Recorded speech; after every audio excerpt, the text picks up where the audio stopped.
أشهد أن لا إله إلا الله وحده لا شريك له وأشهد أن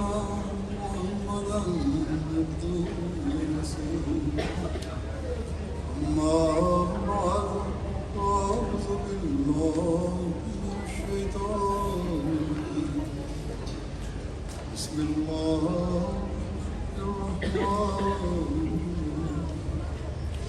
الحمد لله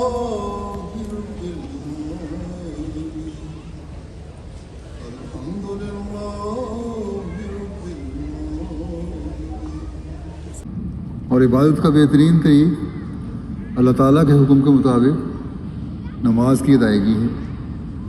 یعنی 5 فرض نمازیں اور پھر نوافل۔ یہ حکم مردوں عورتوں دونوں کے لیے۔ صحابیات جنہوں نے اللہ تعالیٰ کی رضا کی سند حاصل کی، ان کے متعلق تو روایات میں آتا ہے کہ بعض مردوں سے آگے بڑھنے کی کوشش کرتی تھی عبادتوں میں، ساری رات عبادت کرتی تھی اور دن میں روزے رکھتی تھی، یہاں تک کہ مردوں کو حضرت صلی اللہ علیہ وسلم کی خدمت میں ان کو اس طرح عبادت سے روکنے کے لیے عرض کرنی پڑی،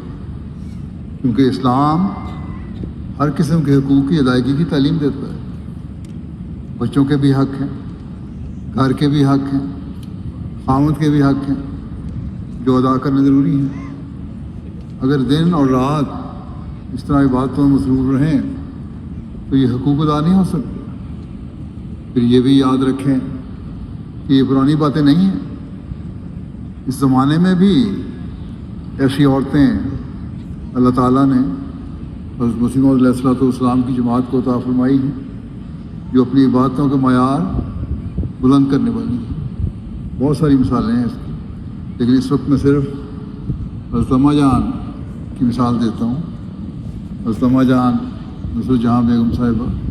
جن سے حضرت مسیح موعود علیہ السلام کی دوسری شادی ہوئی اللہ تعالیٰ کے حکم سے، اور ان سے اللہ تعالیٰ نے آپ کو مبشر اولاد دی، یعنی وہ اولاد جس کی خصوصیات کا اللہ تعالیٰ نے پہلے ہی آپ کو علم دے دیا تھا۔ پھر اللہ تعالیٰ کے فضل سے وہ اولاد ان خصوصیات کی حامل بن کر پیدا ہوئی۔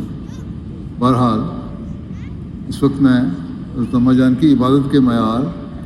اور باقاعدگی اور اس کی دوسروں کو تلقین کا ذکر کرنا چاہتا ہوں۔ آپ کو عورتیں ملنے آیا کرتی تھیں، آپ کے بارے میں اکثر عورتوں نے بیان کیا کہ جب بھی ہم آپ کو ملنے جاتے تاکہ حضرت اماں جان کی روحانی اور علمی حمایت سے فائدہ اٹھائیں، یہ مجلس عورتوں کی عام باتوں اور گپ شپ اور ایک دوسرے کے متعلق منفی باتیں کرنے کی مجلس نہیں ہوا کرتی تھی، بلکہ روحانی اور علمی باتیں ہوتی تھیں۔ اور روایات بیان کرنے والی کہتی ہیں کہ دوران مجلس جب اذان کی آواز آتی تو حضرت اماں جان فوری وہ باتیں چھوڑ کر، حالانکہ وہ باتیں دینی باتیں ہو رہی ہوتی تھیں، روحانی باتیں ہو رہی ہوتی تھیں، سب باتیں ختم کر کے فرمایا کرتی تھی کہ میں اندر جا کے نماز پڑھ رہی ہوں، تم لوگ بھی نماز پڑھ لو۔ اور پھر نماز سے واپس آ کر پوچھتی ہیں کہ تم نے نماز پڑھی ہے؟ اکثر خواتین تو اللہ تعالیٰ کے فضل سے اللہ تعالیٰ کے ساتھ ایک خاص تعلق رکھنے والی تھی۔ بعض دفعہ بعض خواتین اپنے چھوٹے بچوں کی وجہ سے ادھر بھی پیش کر دیتی تھی۔ ایک خاتون ایسے ایک واقعہ کا ذکر کرتے ہوئے بیان کرتی ہیں کہ حضرت اماں جان اندر سے نماز پڑھ کر جب واپس آئیں تو پوچھا کہ نماز پڑھ لی؟ وہ خاتون کہتی ہیں کہ میری گود میں چھوٹا بچہ تھا اور بچے کے پیشاب وغیرہ کی وجہ سے شبہ تھا کہ میرے کپڑے گندے نہ ہوں، تو میں نے کہا کہ مجھے شبہ ہے شاید بچے کی وجہ سے میرے کپڑے صاف نہ ہوں، تو میں گھر جا کر نماز پڑھ لوں گی۔ اس پر حضرت اماں جان نے بڑی ناراضگی کا اظہار کیا کہ اپنے نفس کے بہانوں کو بچوں پر نہ ڈالا کرو، بچے اللہ تعالیٰ کا انعام ہوتے ہیں، ان کو انعام سمجھو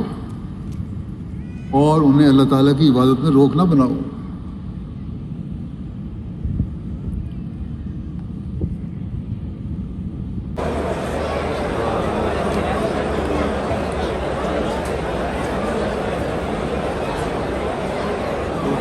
کا جلسہ ختم ہوا، لوگ جا رہے ہیں۔